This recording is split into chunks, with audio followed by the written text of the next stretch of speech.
Hello viewers, welcome to tea and food trial channel. நம்ம இந்த வீடியோவில் லெமன் பிக்கிள் எப்படி பண்ணுறதுன்னு பார்க்கலாம். அதுக்கு நான் 20 லெமன் நல்லா பழுத்ததாக எடுத்திருக்கேன்.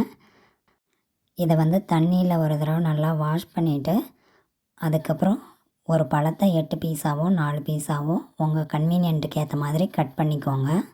எலுமிச்சை ஊறுகாய் ஒரே நாளில் பண்ண முடியாது. மினிமம் 3 or 4 டேஸாவது ஆகும். இந்த மாதிரி நம்ம கட் பண்ணி எடுத்துக்கிற பழத்தை ஒரு பிளாஸ்டிக் டப்பா அல்லது ஒரு பீங்கான் ஜாடி இல்லைன்னா ஒரு மண்பானையில் எடுத்துக்கோங்க. ஏன்னா நம்ம இதை உப்பு போட்டு கிளறி வைக்கணும். நம்ம கட் பண்ணும்போது இந்த லெமனோட ஜூஸ் அதிகம் வெளியே போகாத அளவு ஃப்ரெஷ்ஷாக இருக்க பழத்தில் கட் பண்ணிக்கோங்க. இப்போ நம்ம எல்லாத்தையும் கட் பண்ணி எடுத்துட்டோம். நான் பிளாஸ்டிக் டப்பா யூஸ் பண்ணுறேன். இப்போ ஒரு கைப்பிடி அளவு கல் உப்பு இதில் தூவி விட்டுக்கோங்க. ஒன்ஸ் நீங்கள் உப்பு போட்டுட்டிங்கன்னா நீங்கள் கை வச்சு யூஸ் பண்ணக்கூடாது. இதை கீழே இருக்கிறது மேலே இருக்கிறது கீழே போகிற மாதிரி நல்லா குலுக்கி விட்டுக்கோங்க. இந்த ப்ராசஸ் ஒவ்வொரு நாளுமே நீங்கள் பண்ணணும். டெய்லியும் ஒரு தடவை இதை குலுக்கி விட்டுக்கோங்க. நான் 4 நாள் வச்சுருந்து 5ஆவது நாள் தான் ஊறுகாய் ரெடி பண்ண போகிறேன். இப்போ பார்த்திங்கன்னா இதோட தோல் எல்லாமே உப்புலேயே ஊறியிருக்கு. நீங்கள் பெரிய பீஸாக போட்டிருந்தீங்கன்னா தோல் ஊறுறதுக்கு 1 நாள் 2 நாள் எக்ஸ்ட்ரா ஆகும். ரொம்ப நாள் நம்ம உப்பில் ஊற வச்சோன்னா இதோட சதை பகுதியும் ரொம்ப ஊறி போயிட்டு நம்ம ஊறுகாய் போடும்போது கரைஞ்சிடும். அதனால் இதை பார்த்து ஒவ்வொரு நாளும் குலுக்கி விடும்போது பார்த்துக்கோங்க. தோல் ஊறிடுச்சுன்னா நீங்கள் உடனே எடுத்து ஊறுகாய் ரெடி பண்ணிக்கோங்க. இந்தளவு ஊறுனா போதும். இதை ஒரு தடவை நல்லா கிளறி விட்டு எடுத்து வச்சுக்கோங்க. இப்போ நம்ம 2 டீஸ்பூன் வெந்தயம், 2 டீஸ்பூன் சீரகம், 2 டீஸ்பூன் கடுகு, இதை எல்லாத்தையும் தனித்தனியாக வறுத்து எடுத்துக்கோங்க. ஒன்றா போட்டு வறுக்க முடியாது. அதனால் இதை தனித்தனியாக வறுத்து எடுத்துக்கோங்க. இந்தளவு செவந்த மாதிரி இருந்தால் போதும். சீரகமும் அதே மாதிரி வறுத்திங்கன்னா அதோடய வாசம் வரும். அந்த டைமில் எடுத்துடுங்க.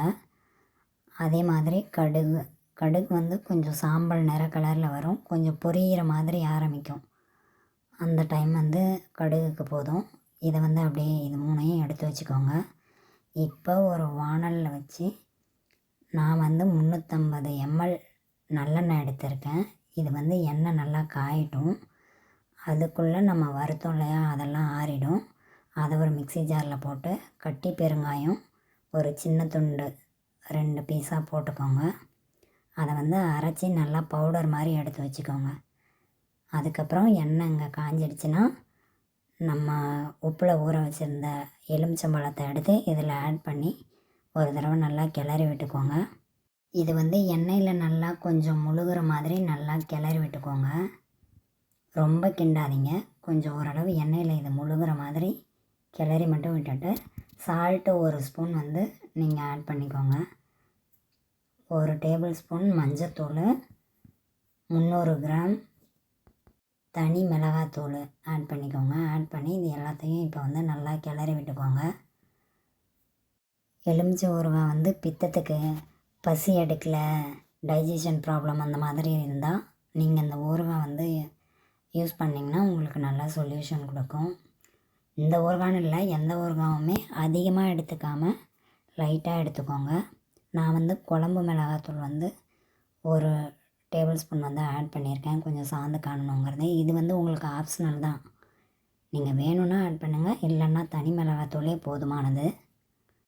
அதுக்கப்புறம் நம்ம அரைச்சி வச்சுருந்தோம் இல்லையா, வெந்தயம், சீரகம், கடுகு, இதை இது கூடவே ஆட் பண்ணி நல்லா மிக்ஸ் பண்ணி கலந்து விட்டுக்கோங்க. நம்ம நல்லா ஊற வச்சு இதை போடுறதுனால நமக்கு அதிக நேரம் தேவைப்படாது. இந்த தோல் 10 மினிட்ஸ் நீங்கள் இதில் வச்சுருந்தாவே போதும், வெந்து வந்துடும். இப்போ நம்ம ஊறுகாய் ரெடி. தேங்க்ஸ் ஃபார் வாட்சிங்.